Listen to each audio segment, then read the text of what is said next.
शालिनी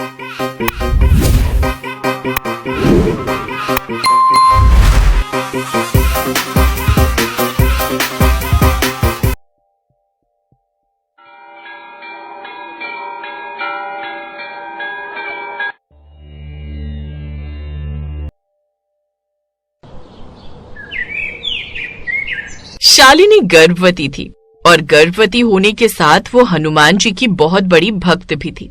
वो कोई भी काम करती तो सबसे पहले हनुमान जी की पूजा करती, और तो और घर में वो कुछ भी बनाया करती तो सबसे पहले हनुमान जी को भोग लगाया करती। ऐसे ही एक सुबह शालिनी अपने आंगन में झाड़ू लगा रही होती है।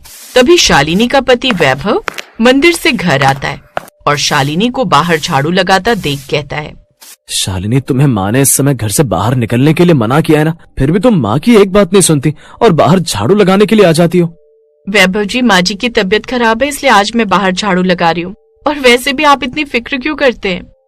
अरे फिक्र ना करूँ तो और क्या करूँ, तुम्हारे पेट में पल रहे बच्चे को तुम्हें आराम से रखना है। तुम जानती हो ना, हमारी शादी को 8 साल हो गए और इन 8 साल बाद हनुमान जी की कृपा से पहली बार तुम गर्भवती हुई हो। हाँ मैं जानती हूँ, पर जब भगवान जी ने अपनी कृपा मुझ पर बनाए रखी है तो वो आगे भी इसी तरह अपनी कृपा हमारे ऊपर बनाए रखेंगे। अच्छा आप अंदर चलिए, मैं अभी आपके लिए खाना लगा देती हूँ। शालिनी की बात सुनकर वैभव अब अंदर जाता है और खाने के लिए नीचे जमीन पर बैठ जाता है। तभी शालिनी थोड़ा सा खाना निकालकर पहले हनुमान जी की मूर्ति के पास वो खाना रख देती है और प्रार्थना करते हुए कहती है, हे बजरंगबली, हम पर आप अपनी यूं ही कृपा बरसाए रखना। शालिनी ये बात बोल ही रही होती है कि उसकी नजर हनुमान जी के चरणों पर पड़ती है। वहां सब कुछ था, सारे फल फ्रूट थे सिवाय केले के। ये देख शालिनी अपने पति वैभव को आवाज लगाकर कहती है, सुनिए जी, आज आपने भगवान हनुमान जी को केले नहीं चढ़ाए। आपको कितनी बार बोला है कि हनुमान जी के लिए केले लाना मत भूलिए, लेकिन आप हैं कि एक नहीं सुनते। शालिनी की बात सुनकर वैभव हैरान हो जाता है और वो तुरंत हनुमान जी की मूर्ति के पास जाता है, जहाँ वो देखता है कि हनुमान जी के पास सारे फल फ्रूट थे सिवाय केले के। वहाँ केला न देख वैभव कहता है, लेकिन शालिनी, मैं हर सुबह हनुमान जी को केले चढ़ाता हूँ और आज भी मैंने हनुमान जी को केले चढ़ाए, पर यहाँ से केले गए कहाँ? वैभव जी, हो सकता है आप दुकान से लाए हो पर थैले में ही भूल गए हो। एक बार बाहर जाकर अपनी गाड़ी चेक करिए, शायद केले वहीं रह गए हो। नहीं शालिनी, मुझे पक्का याद है कि मैंने केले खरीदे थे और मंदिर में रखे थे, फिर भी तुम कहती हो तो मैं देख आता हूँ। वैभव बाहर जाता है और अपनी गाड़ी की डिक्की और थैला सब चेक करता है, पर उसे कहीं भी केले नहीं मिलते। वो वापस अंदर आता है और शालिनी से कहता है, शालिनी, बाहर तो कुछ नहीं है, मुझे समझ नहीं आ रहा कि आखिर वो केले गए कहाँ। घर में हम दोनों और माँ के अलावा कोई भी नहीं। ये तो बहुत अजीब बात है।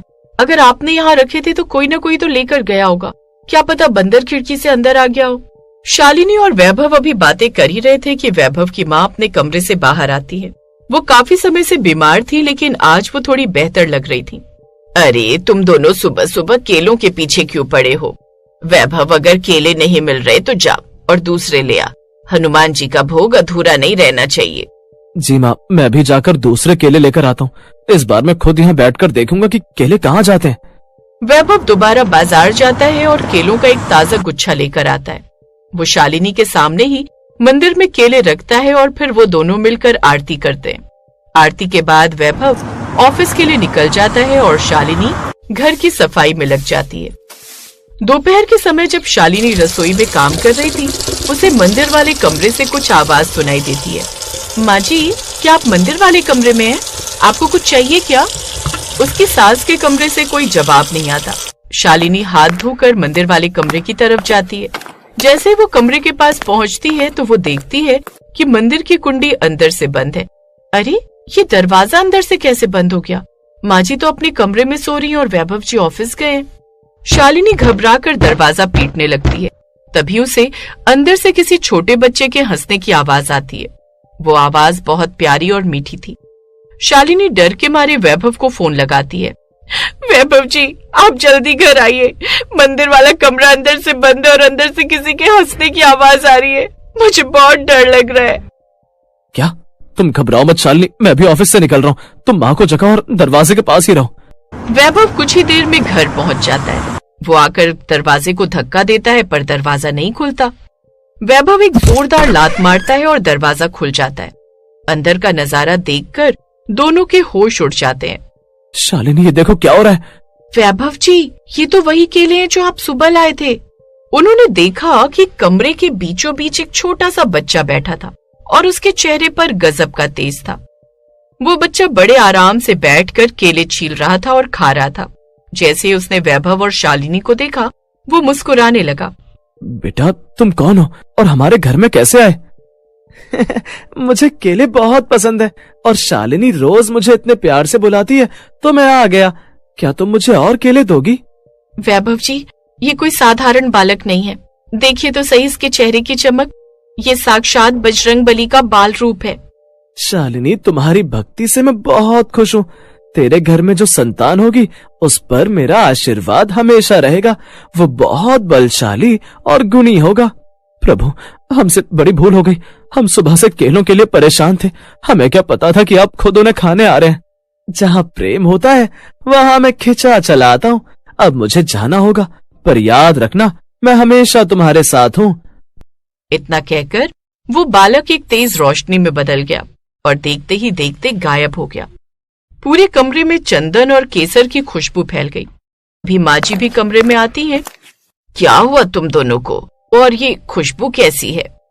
माँ, आज हमारे घर साक्षात हनुमान जी आए थे। उन्होंने शालिनी को आशीर्वाद दिया है। माँ जी, अब मुझे समझ आया कि सुबह से केले क्यों गायब हो रहे थे। हनुमान जी बाल रूप में आकर भोग लगा रहे थे। सास ये सुनकर दंग रह गई।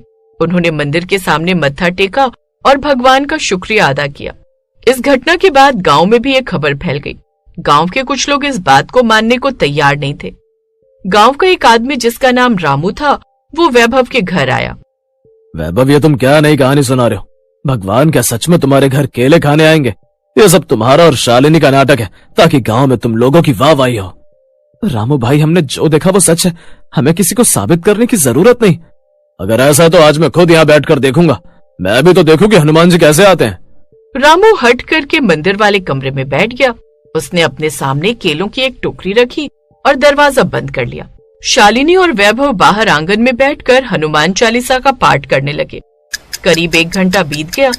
तभी अचानक रामू के चिल्लाने की आवाज आई। बचाओ, बचाओ, मुझे माफ कर दो प्रभु। वैभव ने जल्दी से दरवाजा खोला। रामू भाई, क्या हुआ? तुम ऐसे क्यों चिल्ला रहे हो? वैभव, मुझे माफ कर दो। मैंने भगवान का मजाक उड़ाया। जैसे मैंने आंखें बंद की, मुझे एक विशाल वानर दिखाई दिया जिसने मुझे अपनी पूंछ से डरा दिया और सारे केले देखते ही देखते गायब हो गए। अब मैं कभी शक नहीं करूंगा। रामू की बात सुनकर गांव के बाकी लोगों का भी शक दूर हो गया था। अब वैभव का घर एक छोटा सा मंदिर बन गया था। समय बीतता गया और शालिनी के प्रसव का दिन नजदीक आ गया। एक रात शालिनी को बहुत तेज दर्द हुआ। आह वैभव जी, बहुत तेज दर्द हो रहा है।